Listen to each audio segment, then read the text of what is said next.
দেখতে পাচ্ছেন যে জাস্ট এই মুহূর্তে ব্রাজিল ম্যাচ জেতার পর ব্রাজিল হাইতিকে 300 গোলে হারানোর পর আনন্দ উচ্ছ্বাস করছে You are from Haiti or Brazil? Haiti, the Haiti supporter, but they played good, huh? Yes, but unfortunately we didn't score. Yeah. But I'm very proud of my country. Definitely, because we made it to the World Cup after 52 years. Yes. Your participation is so important. Participation is very important. Definitely. Because I know that you didn't get a chance to play a home match in your country also. Yes. Yeah, you played, I think, Usawa.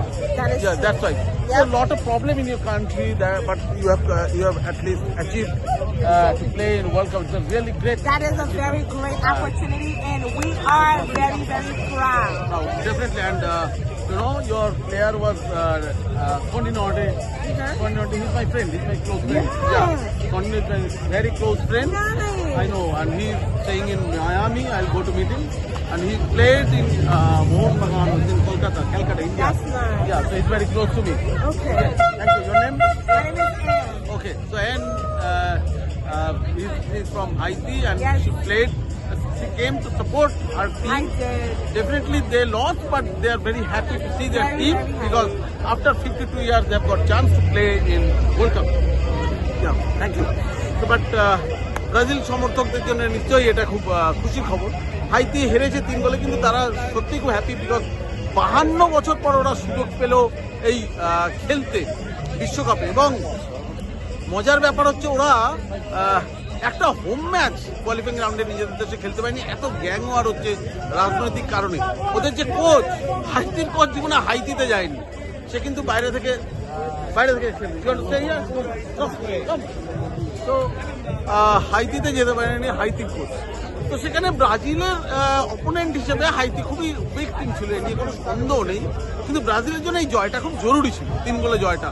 Vinicius junior পরপর 2টো ম্যাচে গোল করলো, এটা একটা confidence বাড়ে। আমার ধারণা ব্রাজিলের জন্য গুড প্র্যাকটিস ম্যাচ টাইপের হয়ে গেল, পুরো টিমটাকে দেখে নিতে পারলো। হাইতি অপোনেন্ট হিসেবে আবার বলছি খুব কঠিন কর্তৃপক্ষ না, তার থেকে বেশি যেটা গুরুত্বপূর্ণ ছিল ব্রাজিলের গোলে ফেরা। হ্যাঁ, 3 গোল, কিন্তু কেন 3 গোল হলো? এটা আজকে 6-7 গোল হওয়া উচিত। আমার তো মনে ভিনিসিয়াস জুনিয়রের আজকে হ্যাটট্রিক করা উচিত ছিল। ভিনিসিয়াস জুনিয়র বিশেষ সেকেন্ড হাফে একটা বল অত্যাধিক ড্রিবল করতে গিয়ে বাঁ দিকের বক্স থেকে ডান দিক অব্দি চলে গেল, আগেই ফিনিশ করে দেওয়া উচিত ছিল ভিনিসিয়াস জুনিয়রের। তবে পরে গ্যাব্রিয়েল মার্টিনেলি কিন্তু আমার খুব ভালো লাগলো, এনরিকে নামালো, রায়ানকে নামালো, অনেক জুনিয়র ফুটবলারকে দেখে নিতে পারলো, তাদের এদের ম্যাচ টাইম দিতে পারলো, যাতে পরবর্তী ক্ষেত্রে এই যেটা আজকে প্রেস কনফারেন্সে এসে বললেন আনসেলত্তি ম্যাচের পর, যে ফার্স্ট ম্যাচে অনেক প্লেয়ার নতুন ব্রাজিলের খেলতে নেমে যেটা হচ্ছিল জার্সি ওয়েট নিতে পারেনি, এবং একটা প্রথম ম্যাচ তো একটা খুলে খেলতে একটু সমস্যা হয়। আজকে সেই সমস্যাটা ছিল না, ওরা অনেক বেশি অ্যাডজাস্ট করে নিয়েছে এই ওয়ার্ল্ড কাপের সঙ্গে। এবং আমরা যেরকমভাবে চেয়েছি, আজকে কিন্তু ব্রাজিলের ডিফেন্সটা খুব ভালো লাগলো। 2-1 ঢুকে গিয়েছিল হাইতি, কিন্তু ঠিকঠাকভাবে জোনে দাঁড়িয়েছিল আপনার গ্যাব্রিয়েল, কাসিমেরো এবং আলিসন অলসো। তো আজকের ডিফেন্সটা কিন্তু ঠিকঠাক জোনে খেলেছে। হ্যাঁ, আমার অপোনেন্টের যদি উইক থাকে এটাই সুবিধা, আমি ঠিকঠাক জোন করে খেলতে পারছি কিনা, জোনে প্লেয়ার রাখতে পারছি কিনা, শেপ ঠিক রাখতে পারছি কিনা। ফার্স্ট হাফে 3 গোল ভিনিসিয়াস, তবে আরো গোল হওয়া উচিত ছিল। বিশেষ করে ফার্স্ট গোলটা কুনার যে একটা অ্যাঙ্গেল থেকে রেখে দিল, ওই জায়গাটা গোল হবে এটা আমরা ভাবতেই পারিনি।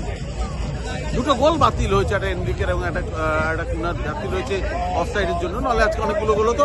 তবে ভিনিসিয়াস জুনিয়রে আরো গোল বেশি আশা করেছিলাম, কারণ এরপরে ম্যাচটা স্কটল্যান্ডে খেলবে। মোটামুটিভাবে ব্রাজিল খুব একটা আর অঘটন না ঘটলে পরের রাউন্ডে যাচ্ছে, 4 পয়েন্ট পেয়ে গেছে বলাই যায়, পরের রাউন্ডে যাচ্ছে। তবু আজকে 3 গোল হয়েছে, আরো বেশি দিয়ে রাখলে যেটা ভালো হতো, অপোনেন্ট আরো বেশি ভয় পেত ব্রাজিলকে। আরেকটা কথা আনসেলত্তি আজকে প্রেস কনফারেন্সে বলেছে যে আমাদের টিমে আর কোনো ব্যক্তি নির্ভরতা নেই, যে নেইমার না থাকলে হবে না, এ না থাকলে হবে না, ও না থাকলে হবে না, টিম গেম। এটা ঘটনা যে যেমন মেসি, মানে আর্জেন্টিনা বললে মেসি, পর্তুগাল বললে রোনাল্ডো, ফ্রান্স বললে এমবাপে, এই ব্রাজিল টিমটা এখনো অব্দি যেহেতু নেইমার খেলেনি, সুতরাং বলা যাবে না যে কোনো একজন ভিনিসিয়াস জুনিয়র বা কারোর উপর ডিপেন্ড করে আছে। রাফিনাও ভালো খেলছে, কিন্তু রাফিয়ার সেকেন্ড হাফে চোটটা এটা না টেনশন বাড়ায়। এই আমার সঙ্গে একটা খুদে ব্রাজিলিয়ান সাপোর্টার, ওকে, কনগ্রাচুলেশন খুদে ভাই, খেলছো Brazilian.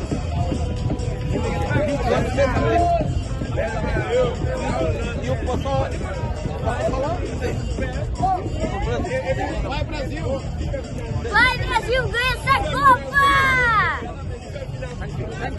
Obrigado.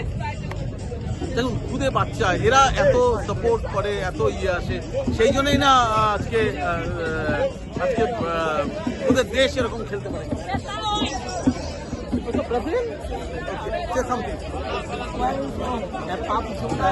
ইন্ডিয়ানো jornalista. No, uno se fala portugués o se fala English. I went Brazil 2014 to cover World Cup. I'm a fond of Brazil.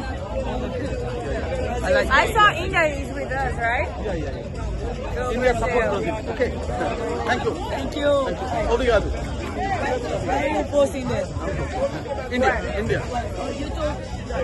Yeah.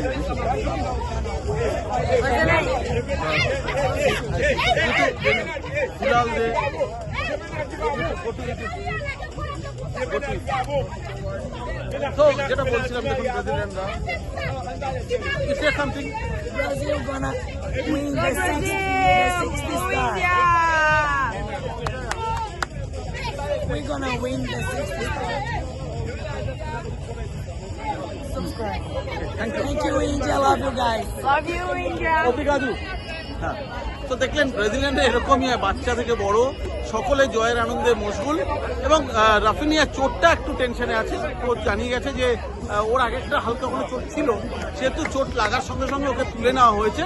কোনো রকম ঝুঁকি নিতে চাইনি, কারণ কোথার থেকে কি হবে তো বলা যায় না। তবে কিরকম চোট আছে এটা আজকে ক্যাম্পে ওরা আজকে রাতেই ফিরে যাবে ওই নিউ জার্সিতে, যেখানে ওদের বেস ক্যাম্প রয়েছে কলম্বিয়া পার্কে।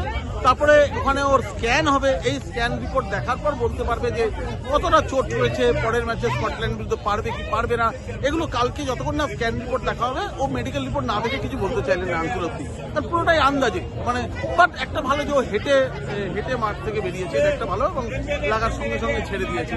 তো আপাতত এইটুক। আপনারাও সকাল থেকে যারা ভারতে দেখছেন, সকাল থেকে দেখছেন, আমার এখানে রাত হয়ে গেছে, অবশ্য অনেকটাই রাত হয়ে গেছে। ম্যাচ আমরা 12টা বেজে গেছে। তো আজকের মতো এখানেই রাখছি, পরে আপনাদের সঙ্গে দেখা হবে। নমস্কার।